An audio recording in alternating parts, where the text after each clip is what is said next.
All right, what is going on, everybody? Welcome back to another day of SaberSims DFS office hours. Today is Thursday, August 1st of 2024. Looking ahead here, we have golf underway. We have the Olympic slate started earlier this morning, and then we have a 5-game MLB slate later this evening. So it should be a fun day of DFS. For those of you who are new here, welcome. My name is Andrew. I'm one of the coaches over here at SaberSim. This is a show where we go over how to use the SaberSim app, answer any and all DFS related questions. Get your questions in one of three ways here. First off, send us an email, support@sabersim.com. Second, post it live in the YouTube chat. Third way, post it in the office hours channel in our Discord server. If you're not in our Discord and want to get access to that channel, there is a link in the description of this video. You also get access to our sim alert channels, individual sport channels, and you get access to the rest of the SaberSim team. So can't say enough good things about the Discord. With that said, we do the show Monday through Friday, 4 p.m. Eastern. We do the show on Saturdays at 11 a.m. Eastern. So tune in and get your questions answered. But let's get SaberSim pulled up here. See a couple people in the chat. What is up, Philip? What is up, Andy? And we will get some questions loaded up here for office hours. Do want to remind you guys that we do have our build review show at 5 p.m. Eastern today. And right now we only have one person on the list to review. So usually we can get to like about 5 people during that show. So if anybody tuning in here wants to participate, we do have some room open. So I would drop your username in the office hours channel in the Discord, and we will cover your build and give you some personalized advice. But with that, so let's start with the questions that came in Discord here. So got 2 questions. First one, I've started using the aggregate function after running my contest sims. I set an aggregate for min ROI, average ROI, and max ROI for both my field sim and my build sim. I saw this method during a video with Jordan and Chris when he was on that heater win with 5 20K wins. My question is, what do I do with that data, and how do I know if I have a good build? Do I want a higher average ROI than the field, a higher max or a higher min? What type of alterations can I make to improve my ROI against the field? From yesterday's slate, okay, this is a second question. So let's stop here. So I think that, the aggregate metrics are very good indicators as to whether you've made too many changes to your lineups and maybe you need to tone that back down, right? So the hard part here is, you're changing minimax exposures, you're changing min uniques, right? You can see the exposures change, right? You could see your exposure percentages move up and down. You could see your leverage move up and down. But prior to aggregate metrics, it was very hard to kind of interpret what effect that was having on the success of your portfolio as a whole, or kind of what impact it was having on, maybe your projected score, maybe your ROI, for your, whole 150 set, right? Like it's hard to look at 150 lineups and kind of know. Before, what we would recommend is like kind of you're only as strongest as your weakest link approach, where you would, kind of look at the last lineup in your set and, base your changes off of how that last lineup ultimately graded out, right? So that was kind of all we had. We didn't really have anything to look at your 20 lineups, your 150 lineups in a nutshell, right? But now we kind of do. And so I think that, it makes a good data point, something to look at as you make changes, whether or not these changes are having a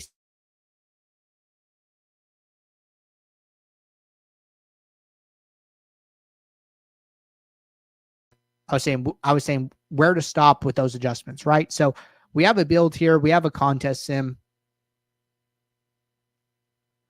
And what I'm going to do here is I'm going to go and we'll just act like, we're sorting by this contest sim, right? So I'm going to go sort by the contest risk adjusted ROI.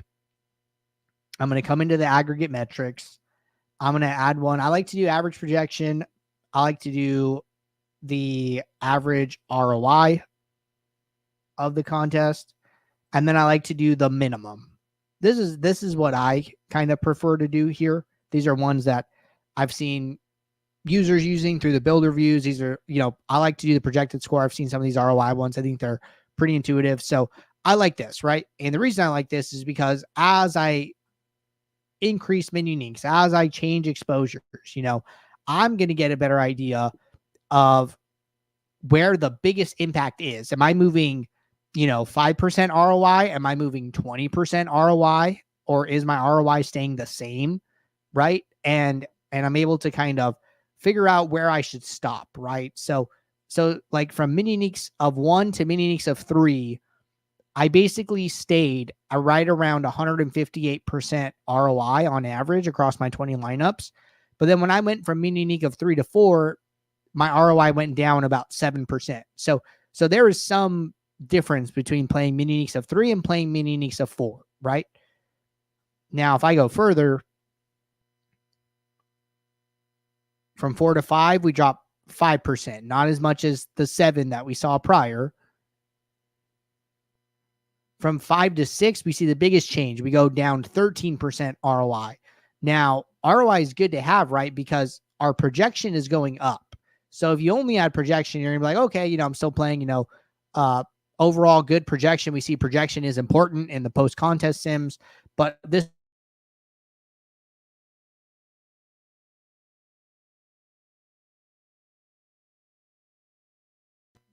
additional aggregate metric shows you, because if you only had projection, you might say, okay, min unique of 5, my average projection is 92.0, but then at min unique of 6, my average projection is 92.5, and I know that projection is important, so I'm okay with this, right? But when you look at the ROI, okay, we were at 146% average ROI. We went down to 133%. There was a pretty significant change to the ROI going from 5 to 6 that you would have not otherwise seen if you didn't have this metric. And then at least I can know that, hey, my last lineup in my set is still well above positive, right? I think that, you just want to make sure that you're always playing positive ROI lineups. So that's what this minimum option shows you. But I would, I would take those inputs and say, okay, this change was pretty significant. I should really look at the impact that it had on my exposures to make sure to see if I'm okay with 6 or 5. And then what I would do here is kind of work backwards. Like, okay, hey, now what are my exposures? Okay. Batter at 40, batter at 35, batter at 30%, pitcher at 50, pitcher at 35, at min unique of 6. Okay, great. Well, what if we go up to min unique of 5? How does that affect it, right? And here we see a lot more concentrated batters, right? 75% Wilson Contreras, 60% Paul Goldschmidt, 55% Nolan Arenado. Like if it was me, I'd be like, you know what? Losing that 13% average ROI is a little bit better than being so heavily concentrated on a particular set of batters. And that is my own risk tolerance that I'm using to make that determination. So it depends if that decision makes sense to you or not. And that's kind of something you have to answer for yourself. But that is the thought process that I'm going through. And then you could decide whatever road you want to take, but you should still end up at the same intersection, asking yourself the same question. All right. Follow up here from Philip said, awesome. I think I get it now. And after you do all that, your final filter is risk adjusted ROI. If everyone is doing this, how can we be different enough to avoid dupes? So yeah, your sorting metric is always going to be risk adjusted ROI. You're highly, highly unlikely to dupe in a classic MLB slate here. And the reason for that is because when you're on your build settings, we're using sim mode by default. This is where we are randomly sampling a certain number of sims from each game on the slate to create a slate simulation. So what's happening here is we have, 5,000 game sims of each game on the slate. We'll say we need, based on your sim diversity is how many sims we're going to take. The higher sim diversity, the less sims we take, the lower it is, the more sims we take. Let's say we need 5 sims, right? So we need to take 5 out of 5,000 for game 1, 5 out of 5,000 for game 2. And then, et cetera, et cetera. We run the slate simulation. We build the best lineup. We put that lineup in your pool and we do the same process again. Well, the amount of combinations available of 5 out of 5,000 is exponentially high. And then you take that to the power of 5 or however many games are on the slate, and this number becomes so massive. So even if, you're using SaberSim, I'm using SaberSim, we run a build at the same time, you're unlikely to get the same lineup as someone else. And unless you're using optimizer mode, right? Optimizer mode, what this is doing is it's building the highest projected lineups first, and then building the second highest projected, third highest, fourth highest. So in that case, we could end up with the same lineup if we were using optimizer mode, because it's solving a mathematical equation and there's only, one right answer to a mathematical problem such as that. But with sim mode, highly unlikely. At the end of the day, even if you're playing a dupe format sport, you're no more likely, and in my opinion, to do, like, you shouldn't be thinking, okay, I need to avoid dupe with SaberSim users. Like, no, if it's a dupe format, you just need to avoid dupes across the entire contest. You need to be conscious of dupes, but you don't need to be conscious of SaberSim dupes, if that makes sense. Like, you should be thinking about duplication as a whole, as opposed to like segmenting it out. Good question though. All right. Going to hit our next question here. Question says, from yesterday's slate, I created 5,000 lineups and got rid of all the negative ROI lineups, which left me with 3,507 lineups. When sorted by actual, I would have had a lineup that would have taken down a tournament. My question is, when I download all those lineups in Excel, what should I be looking for in the data? Good question here. So, at the end of the day, if we knew what lineups were going to score the highest, obviously we would put those at the top of your pool, right? So it's not like we're, burying your highest actual like deeper down. So there's a couple things that come into play here. Number one is it's great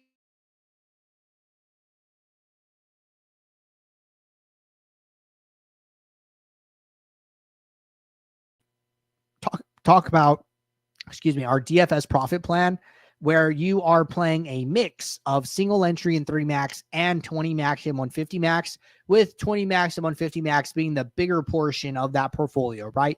Single entry and 3 max, we say like 25 to 50% of your bankroll nightly allocation, but then 20 max and 150 max, 50 to 75%, right? So you can be playing up to 75% of your bankroll allocation in these 20 max and 150 max contests. And the reason for that is because we want you to get more lineups in play. We want you to play more and more lineups. And the reason for that is because if you are building a strong pool of lineups, the more lineups you play from that pool, the quicker you're going to realize the equity in your pool, right? If you're only playing 13 lineups and you have 3,507, it might take you a while to find the one in your pool that's going to win. But if you're playing 200, 300 lineups, well, if you keep building strong pools, if your process is good, you are going to get to that outcome where you play that lineup quicker. Now, the only thing that can really stop you from doing that, which, I would figure out where that lineup is in your pool, right? So let's say that, you sort by actual, you find the lineup. Well, then you go back to the sorting metric you used, and you got to kind of figure out, okay, where is this lineup? And if this lineup is a little bit further in your pool, a little bit deeper, sometimes there's nothing you could do about that, right? Sometimes that just happens. But if the lineup is closer to the top, but you are skipping the lineup, right? Let's say it's lineup, 202, and you are making a lot of tweaks, making a lot of adjustments. You're having to go deeper and deeper into your pool to find lineups that match the requests that you're making. Maybe you're making too many changes, right? And at that point, I would consider making less changes, because you might end up be pushing yourself too far into your pool, playing lineups that don't grade out as well and skipping some of those lineups that grade out higher. So I would take some time and figure.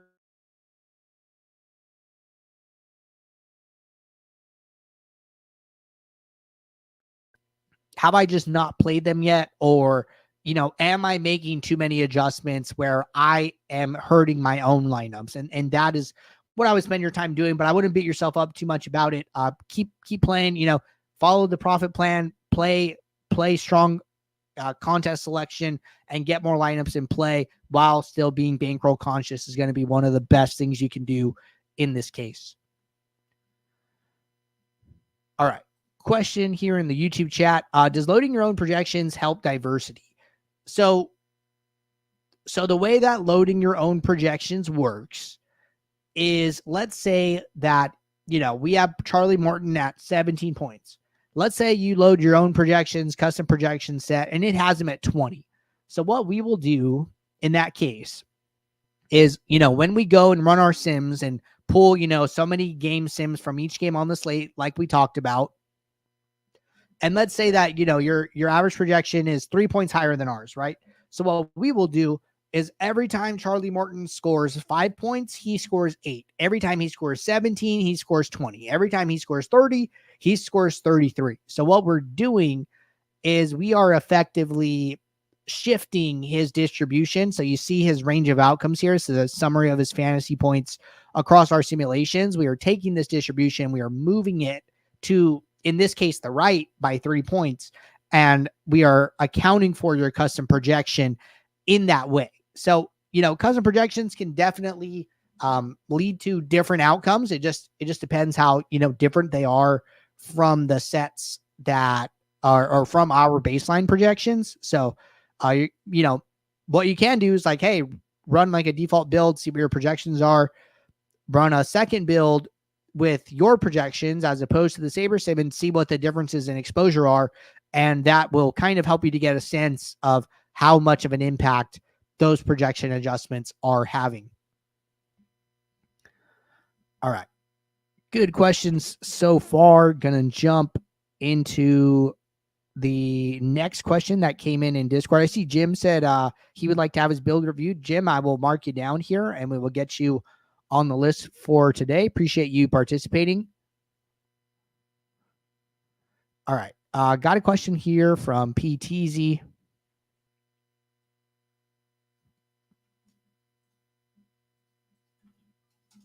Question says, the update mentions that the number of entries affects the contest sim ROI calculation. How does the size of the contest influence this impact? And what should users be mindful of when entering larger versus smaller contests? So the contest size is always going to matter. And, that gets accounted for in your contest sim settings here. So if you go and create a contest sim, you're going to see the contest size, right? And if you are creating contest sims from the contest tab, well, when I come in here and I right click on this contest and I add the contest sim, we're automatically filling that, right? The biggest things to note with this concept is that if you go to our field lineup sources and you open any one of them up here, you're going to see that for our MLB Classic field lineups, that these lineups